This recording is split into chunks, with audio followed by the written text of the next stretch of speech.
I am very pleased to present a woman. There have been a number of people who've said, I know many of you have heard this line, Atlas Shrugged changed my life. The Fountainhead changed my life. Here's a woman who's read by millions around the world. She may be our most debated philosopher. She identifies that to which she adheres as objectivism. We'll talk about it. We care very much about your sharing with us your feelings about this most interesting lady, a warm human being who has a lot to say and comes straight at everything she says. I am pleased to present Ayn Rand. Miss Rand.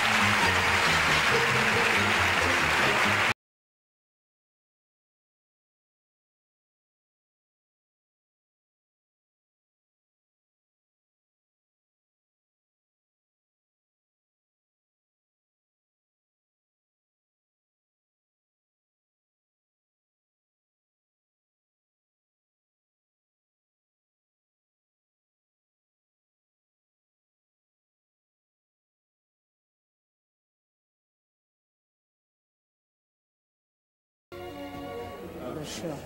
Ayn Rand is here, and it's about time we said hello after hearing so much about you, and you're not really altogether that available to media. I know you do a radio show, and there have been other occasions, but let's see what I can do here now in trying to help the world understand. Those who may not be as familiar with your work. You don't go for altruism and charity and do good and liberal and... No. And conservative. You might as well add it all. You don't like the conservatives either? No. Well, not today's conservatives. All right.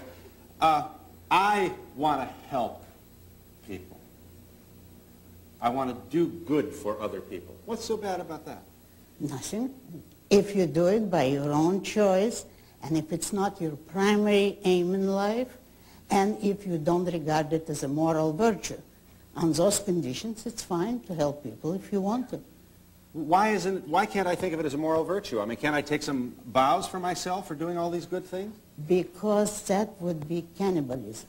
Because that would mean that you preach altruism, which means not merely kindness, but self-sacrifice. It means that you place the welfare of others above your own, that you live for others for the sake of helping them, and that justifies your life. That's immoral, according to my morality. I don't understand why you have to be so harsh in your evaluation of those people. Why call it immoral? Why don't you just say, why don't you say it's a waste of time? Why pass judgment on me? Because look at the state of the world today. Yeah. And you cannot be harsh enough on those who created it. And those who created it are the philosophers of altruism. It's those who preach self-sacrifice, selflessness, self-abnegation, all the anti-self theories, which means anti-man. All those who demand man's sacrifice. They have succeeded, and look at the results in the world. That's a theory or a way of life or a philosophic idea which is advanced by religions, that we should sacrifice for others. That's right. All right, I want to make sure I understand you, Miss Rand. Why is it so... I'm still not quite sure why you're so harsh on those who would sacrifice for other people. Because I look at them. Just look at them. Because they don't hesitate to sacrifice whole nations. Look at Russia. Communism is based on altruism. Look at Nazi Germany. The Nazis were more explicit than even the Russians in preaching self-sacrifice and altruism, and self-sacrifice for the state, for the folk, the people. Every dictatorship is based on altruism. Now you can't fight it by merely saying it's a difference of opinion. It's a difference of life and death. So your view is then, if we all became more comfortable with our natural tendencies, that is to say, selfishness, there would be less horror, less war, less Hitler? There wouldn't be any. So the more selfish we are, the more kind, the more tranquil and peaceful the world in which we live? And more benevolent toward other people, if we're rationally selfish.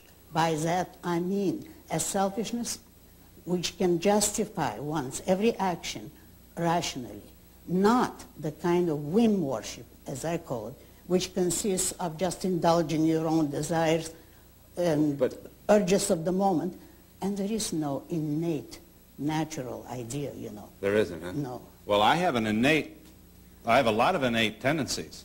You think they're innate. You know what I would say? Check your premises. Check my premises? Yeah. Check the basic ideas behind any feelings that you might feel at the moment, and you'll see that your feeling comes from your premises, good or bad, but they held subconsciously, they will direct your feelings, and you will think it's innate, right, but it isn't. How do you avoid, let's take your thesis then and accept it now. I'm going to be selfish. You know what I'm going to do? I'm going to be real talented and charismatic, and I'm going to develop a lot of wealth, and I'm going to have a lot of money and a lot of banks, and pretty soon nobody's going to be able to compete with me because I've already purchased all my competitors. And now I have dictatorial power over people, and I can name the price of bacon or price of oil or whatever it is, the commodity I'm selling. You know, I agree with you that you're very talented and you could accomplish a great deal and already have, but you're talking about the impossible. In a free society, nobody can become a monopolist or a dictator. The system itself, the free market, will destroy you. How do you explain Mobil Oil, Exxon? How do you explain the prices that they're able to charge for? I think that they're stupid appeasers who get too little and put up with too much. Who? The oil companies? Yes. You now, just here you have to let me explain. All right. If President Carter's own policy admits that we need the oil company and that the lack of oil is a serious national crisis, right, which might lead to the stoppage of all industry. If that is what we need, by what right can we tell those men, go ahead and produce what we want, while we're insulting you, while we're trying to control your business, and while we're not leaving you that which you produced? Today, it's crudely obvious. If we need the oil companies, we have only one of two choices. Either we produce oil ourselves, and no government has ever done it or can do it, or we have to accept the oil companies' terms, pay them whatever they can get. The more they get, the more credit to them, because that means the country needs it and pays them. They've produced something needed by the people. And we must say thank you instead of putting or proposing to put a tax on them in order to give the money to the government who does nothing. The government doesn't contribute anything except impediments. All right.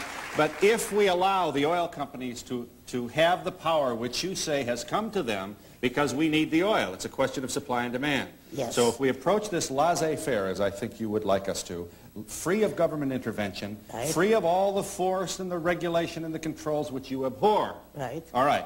Now we've got Mr. Gigantic Oil Baron saying $2.50 a barrel, a gallon. Now here's what happens. The guy, the blue-collar guy who's trying to make a living and feed his kids, can't buy gas for his truck, can't possibly survive in the free marketplace, and suddenly he's on welfare, and he's got to go for a handout, another feature of government that you abhor. You can't have it both ways. But all this is economic fallacies. To begin with, nobody in a free society, now we're talking about a free market, yeah, in which the government doesn't interfere, nobody can become a monopolist. All monopolies are created by a special privilege for government. It's only by an act of government that you can keep competitors out of your field. Therefore, you couldn't become that kind of monopoly. The power you hold as an industrialist is not the power to use force.